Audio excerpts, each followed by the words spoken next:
Chosen one, stay in this moment with me. Do not move. Just let your spirit listen. 3 days ago, a decree was signed in the courts of heaven regarding your struggle. The universe has officially revoked your mandate for survival. You know that exhausted silence you felt in your car today?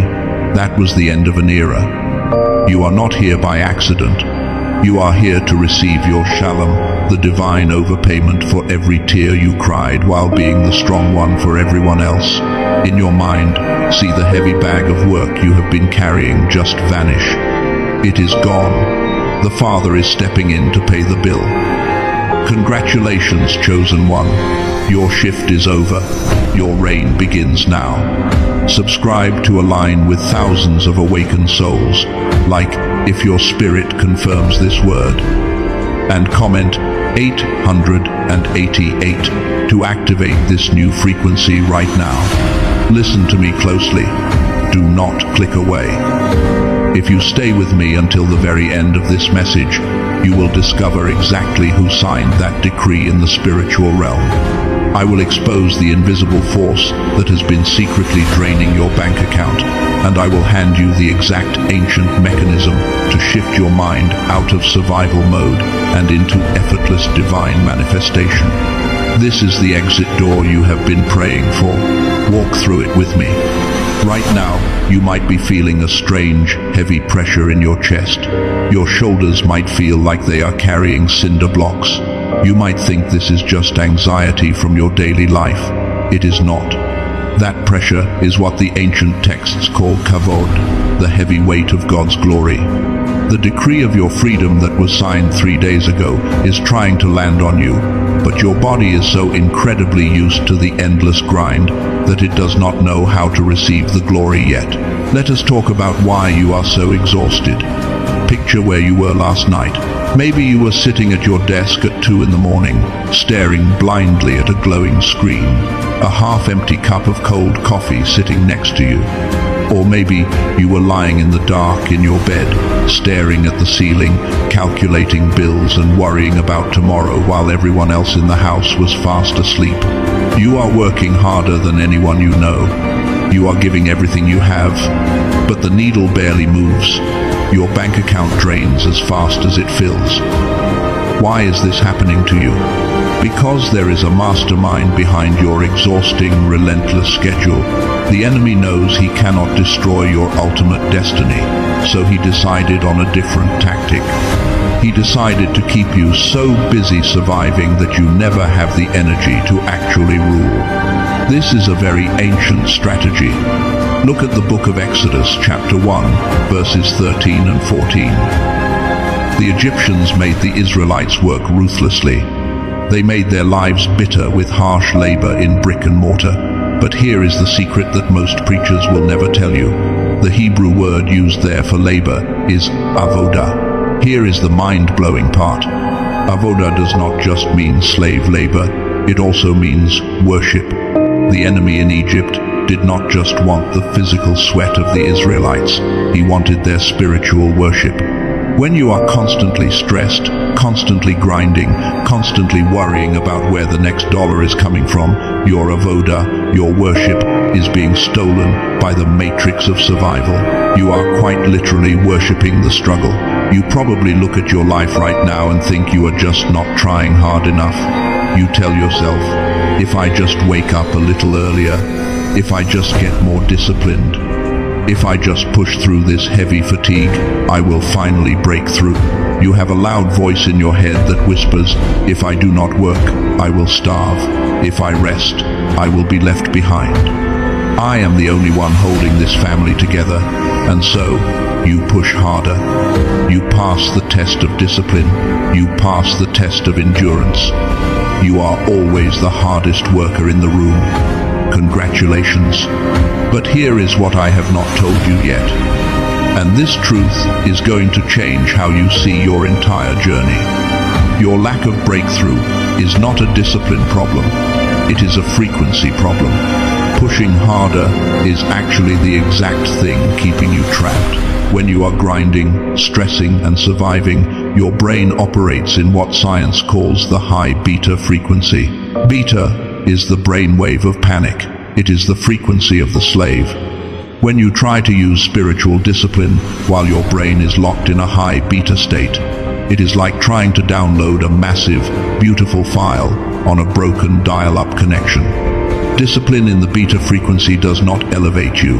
It just sinks you deeper into the matrix.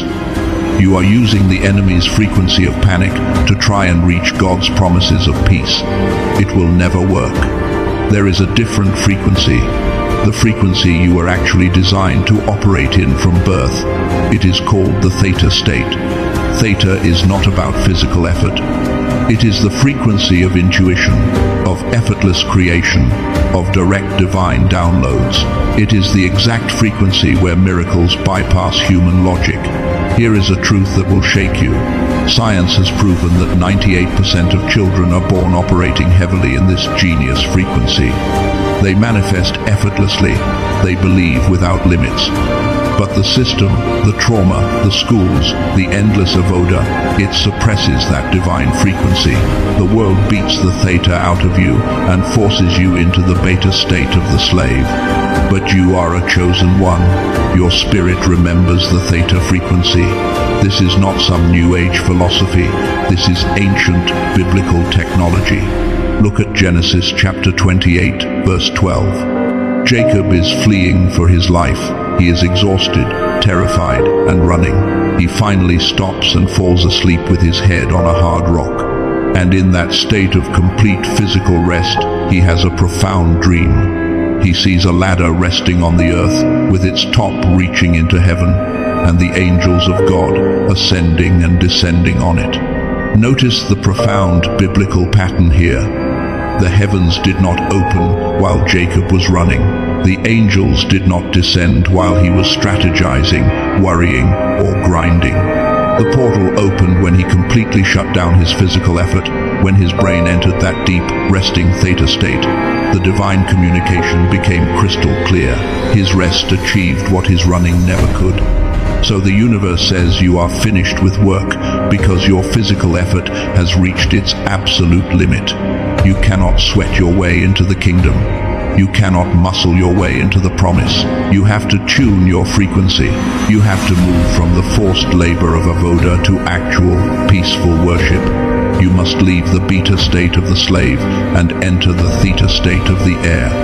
But I know exactly what you are thinking right now. How?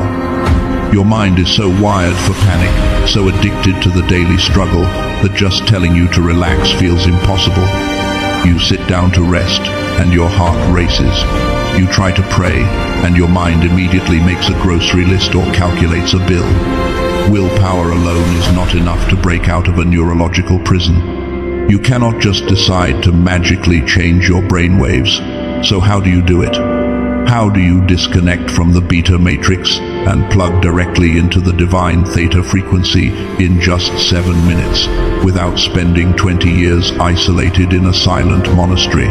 The answer lies in a sacred technology, a specific frequency tool that even NASA scientists had to admit changes the human brain. And I am going to show you exactly what it is. Chosen one, what I am about to show you will sound too simple to be true.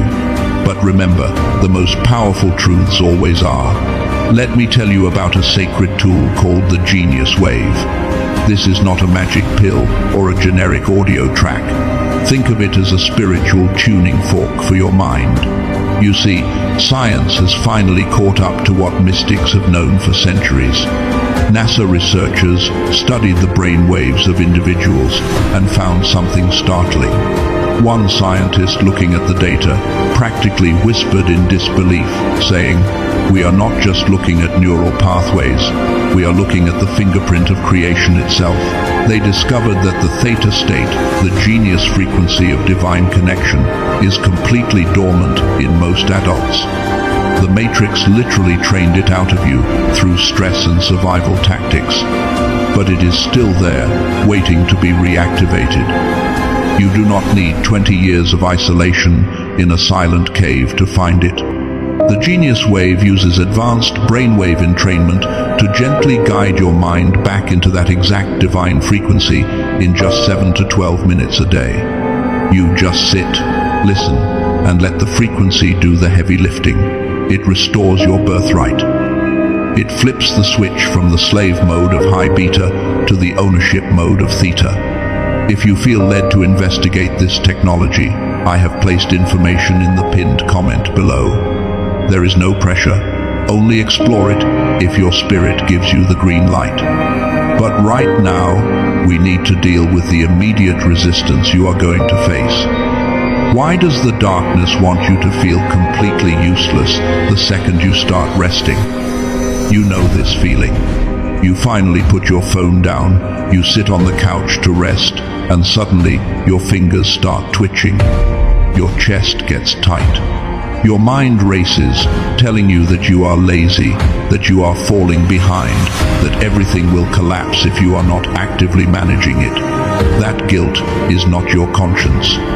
That is the ghost of the grind. It is a withdrawal symptom from your addiction to survival mode. The enemy uses this guilt to pull you right back into the low frequency.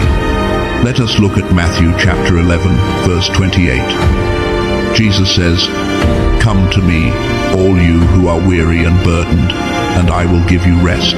In English, rest sounds like taking a nap or giving up, but the original Greek word used there is anapausis. Anapausis does not mean sleep. It means a strategic pause. It means an intermission. It is the calm eye of the hurricane where you recover your strength to rule. The guilt you feel is a lie. Your anapausis is not laziness. It is the most productive spiritual strategy you can deploy. You are pausing the human effort so the divine intervention can take over. Once you step into this new frequency of rest and authority, you must protect it fiercely. The moment you stop grinding, the matrix will send people and situations to drain your energy. You need a shield. This is the 3-circle rule for strategic silence. Imagine 3 invisible rings of light around your body. The first circle, the innermost ring, is only for God.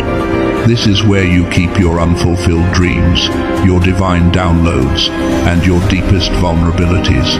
Never speak these out loud to anyone except in prayer.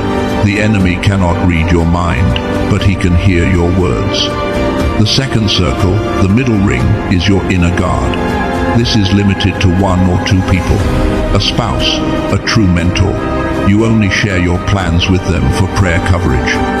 The third circle, the outer ring, is everyone else. Friends, family, the internet. You only share results with the third circle after the manifestation is complete.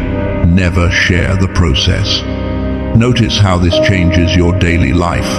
Tomorrow, when your phone rings and you see the name of that toxic person who always drains your peace, you will not feel a spike of anxiety. In your mind, you watch your thumb hover over the decline button, you press it, and you feel absolutely zero guilt. You are protecting your inner circle. You are guarding your frequency. You might be wondering, does stopping the grind actually work? Let me tell you about the secret of $1 million contracts coming during a walk. There is a chosen one just like you who was working 14-hour days trying to force a business breakthrough. They were exhausted.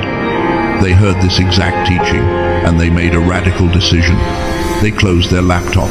They stopped forcing it. They spent 7 minutes aligning their frequency and then they just went for a walk. During that completely non-working moment, their phone rang. It was an executive they had not spoken to in years, offering a partnership that paid triple what they were trying to earn on their own. The breakthrough did not come from the sweat. It came from the alignment. This is what the prophet Joel meant in chapter 2, verse 25. He said, "I will restore to you the years the locust has eaten." But the Hebrew word for restore is shalom. Shalom means to make complete, to pay back with heavy interest. God is not just giving you back your lost time. He is overpaying you for your suffering.